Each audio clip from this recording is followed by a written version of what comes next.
เอากราบทักทายสบายดีพ่อแม่พี่น้องเอฟซีเบิร์ดสกูสู่คนพ่อกับทางบจิตคือเก่าเส้นเดิมเส้นเคยเนาะ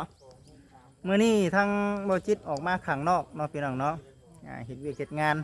คือเก่าเส้นเดิมการงานที่ทางผู้หลักผู้ใหญ่เพิ่นมอบหมายงานให้บจิตก็ถือว่ายังเฮ็ดอยู่เนาะดำเนินการตลอดอยู่พี่น้องเอ้ยเมื่อนี้เนาะทางบจิตกับสิมาแจ้งทางพ่อแม่พี่น้องเอฟซีเรื่องการตั้งซ่องเนาะโบได้เด้อพี่น้องเด้อเนาะรู้สึกว่าทางบจิตนี่โทรศัพท์มีเครื่องเดียวนี่แหละมันเครื่องเดียวเฮาสั่งหลายจีมิวนะมันบ่อนุญาตให้เฮาสั่งเนาะพี่น้องเนาะอันนี้คือพบปัญหาที่บจิตสิมาแจ้งทางพ่อแม่พี่น้องเอฟซีตะกี้นะทางบจิตนะว่าสิไปซื้อเบอร์ใหม่บจิตไปซื้อเบอร์ใหม่มาแล้วพี่น้องเอ๋ยเนาะมาสั่งจีมิวบัดนี้ว่าสิตั้งซ่องใหม่นะมันบ่ให้ตั้งเนาะพี่น้องเนาะ เพราะว่าบจิตเคยตั้งหลายจีมิวแล้วอยู่ในเครื่องเดียวนี้มันเลยบ่ให้ตั้งเพราะฉะนั้นเฮา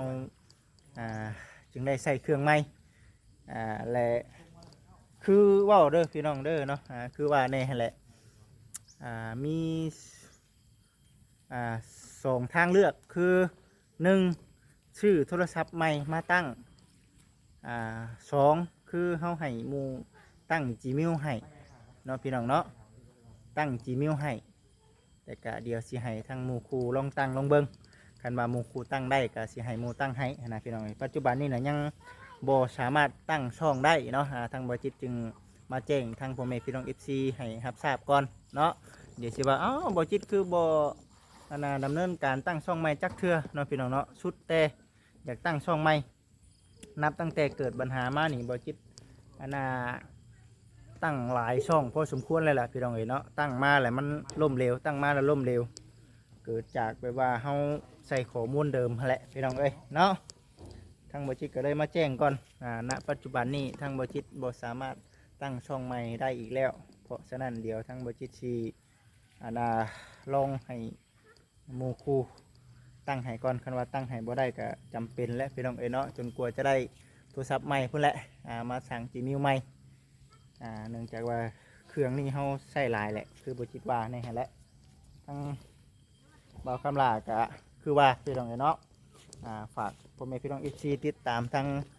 เฟซเพจนำเนาะทั้งบ่าวคำลาเอ้ยสบายดีจะได้เมื่อป้าได้บ่าวคำลาโดยฝนตกแห้งกินนี่ก็ได้พี่น้องเนาะยันน้ำออกแกงเนาะโดยไปบ่าวคำลาสบายดีไปข่อยเมื่อดีได้โดยโอเคครับปลอดภัยโอเคเส้นกันยันนำแกงพี่น้องเนาะนั่นแหละจังว่ามาแจ้งทั้งพ่อแม่พี่น้องFCก่อนยันว่าบจิตให้หน่าให้ตาไปใช้แต่ว่าปัจจุบันนี้นะทั้งบจิตคันได้ออกไปข้างนอกบจิตมีแต่อัปเดตลงทาง Facebook เนาะพี่น้องเนาะทาง Facebook ทาง YouTube นะมีแต่อัดคลิปสั้นลงแจ้งทั้งพ่อแม่พี่น้อง FC แหละยันทั้งFC พ่อแม่ป้าลุงเพิ่นอยากเบิ่งอยากเห็นแหละบ่ได้พ่อนะพี่น้องเลย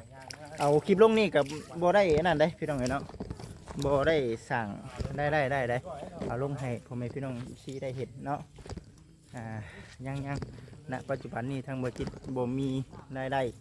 อย่างเลยพี่น้องเนาะตอนนี้ก็ได้แต่ว่าใจเนาะใจเฮามักในการเฮ็ดคลิปเฮาก็เอาลงไปเนาะพี่น้องเอ้ยมักเฮ็ดคลิปแน่เพราะฉะนั้นจึงว่าหาวิธีอยู่พี่น้องเอ้ยตอนนี้ก็ได้เอาฝากพ่อแม่พี่น้อง FC เบิ่งติดตามให้เด้อพี่น้องกันว่าFC เพิ่นเด่นเฟซเนาะคนหาอยู่ใน Facebook ก็จะเห็นดอกว่าบ่าวจิตแทนเพจเนาะพี่น้องเนาะแทนเพจก็จะเห็นแล้วดอกเนาะพี่น้องเอ้ยอันนี้คืออยู่ใน Facebook เนาะถ้าอยู่ใน YouTube นี่คือมันหลายแล้วพี่น้องเนาะมันหลายช่องเกินเลยโทรศัพท์มันหับGmailบ่ไหวนะมั้งอันนี้บจิตกับโบฮูเนาะมันบ่สามารถอนุมัติให้ได้เด้อพี่น้องเด้อจังว่ามาแจ้งอีกทีก่อนอุตส่าห์ไปซื้อเบอร์ใหม่ลงทะเบียนใหม่เดี๋ยวบัดบ่ได้พี่น้องเอ๋ยเนาะ